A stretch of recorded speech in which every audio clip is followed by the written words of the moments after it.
Good morning, folks. Juggernaut here. Got a little topic or a little discussion that I want to talk and have with you guys this morning. That was brought to me by somebody. They sent me a post that somebody put on Facebook, and I read it, and it was I don't want to say interesting, but it was tragic. Let's just get into it because it's one that makes you think. And let's see, you could take it one or two ways, and some people will say if you take it one way, you're heartless. Some people say if you take it that way, you're a business person. Some people can argue both sides of the question, but I want to put it out there, and I want to get you guys' opinion. So down in the comment section of this video, you can write what you actually think and what your actual opinion is. But let's just get into it. Basically, what happened is a mother contracted the services of a vendor to provide a party for her daughter, her young daughter, and put down a deposit for the party. Before the party could take place, tragically, the mother and the daughter both lost their lives. That's sad, Sorry for that family's loss and their difficult time. Well, the mother of that mother reached out to the vendor and said, hey, unfortunately, my daughter and her daughter lost their lives. What can we do about this? Well, the vendor, told the mother, explained to the mother, hey, I'm sorry for your family's loss, but the deposit was non-refundable. How about we work something out, I'm willing to provide, some services, but the deposit, is non-refundable. Well, they were talking back and forth in messages, basically. And long story short, the family, the mom, you get the gist that the mom kind of, wanted the money, trying to have a funeral, I guess the money, which was basically $350, was going to go towards the funeral. Now, those messages between the mom and the vendor were on Facebook. They got put on Facebook.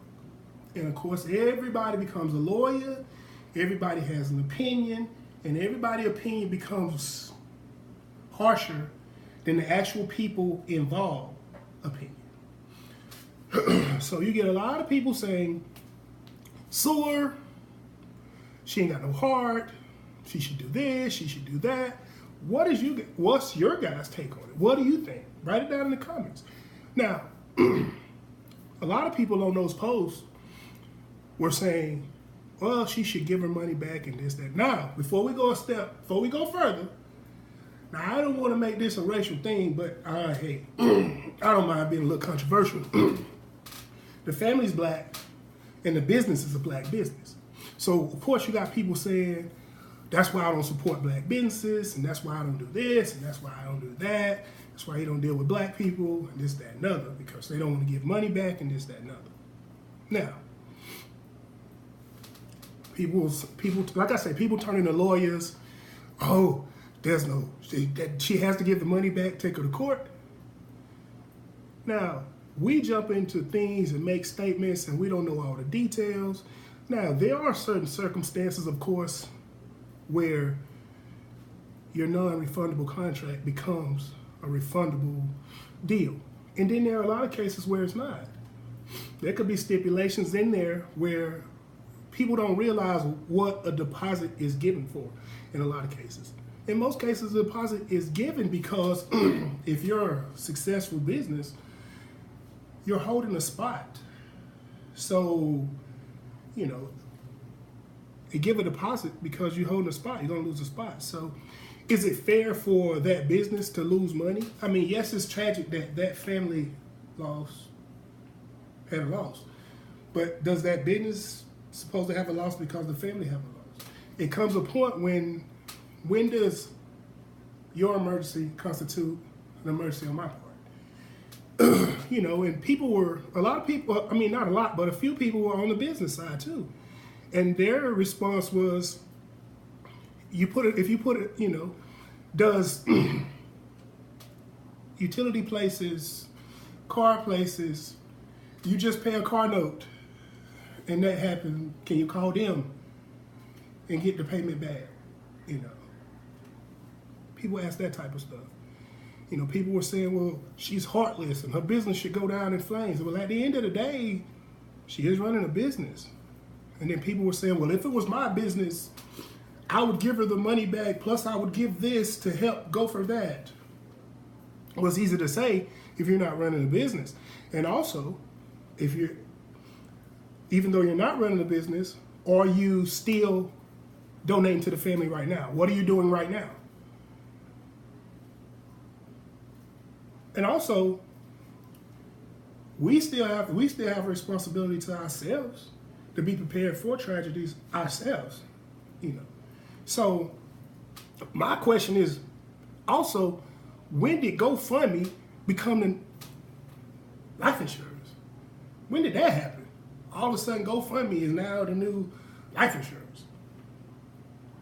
But I'm saying all that to say this. Do you think the business owner was wrong? And why? I think it just depends on how you look at it. You can argue and you can say, well, morally, she was wrong. But legally, she was not.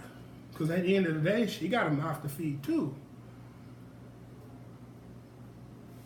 Where does that line come into play? Morals and legal. If you was the business owner, what would you have done? Now, again, she did offer services. Let's not make light of that. She offered services. So she offered to fulfill the contract, so to speak, if you want to argue the fact that the contract wasn't fulfilled, if that's the route that you want to take. And some people argued and said, well, offering treats or party treats or whatever ain't gonna do nothing for putting money towards the funeral. Somebody come back and said that's what insurance is for. It was just bothering me because somebody sent it to me and asked me what I thought about it, and I told them what I thought. And then I thought, maybe I should do a video and ask, you guys, what you guys think.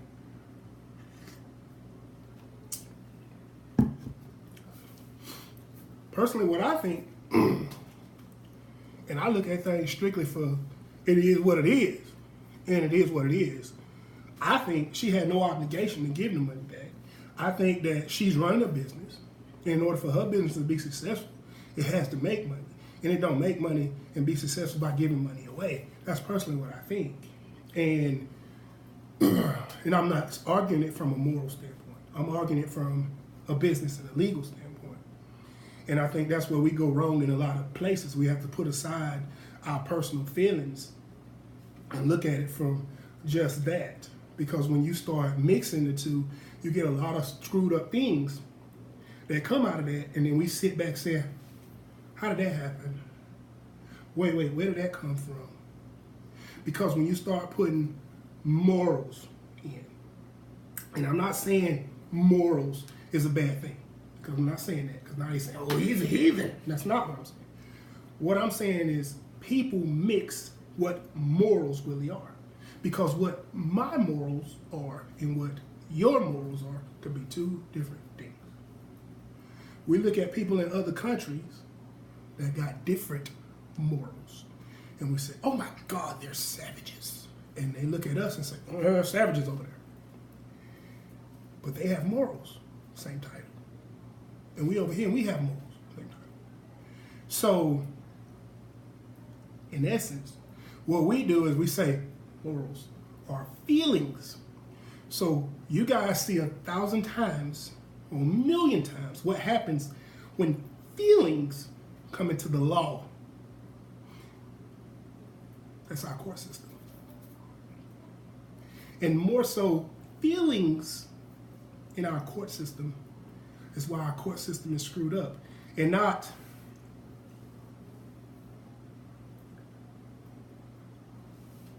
it's feelings. Because based upon, if I'm the judge, based upon how I feel today, you might get 20 years. You might get 15. And you can come back all day long and you can say, well, it doesn't matter because you see all the time that the black guy and the white guy committed the same crime. And the black guy, he got life, and the white guy, he got 10 years. You can put that on race if you like. It's still feelings, jackass. Because I felt like I didn't like the black guy. And I felt like I liked the white guy. Dumbass. This is Juggernaut, signing off. If I entertained you, do me a favor.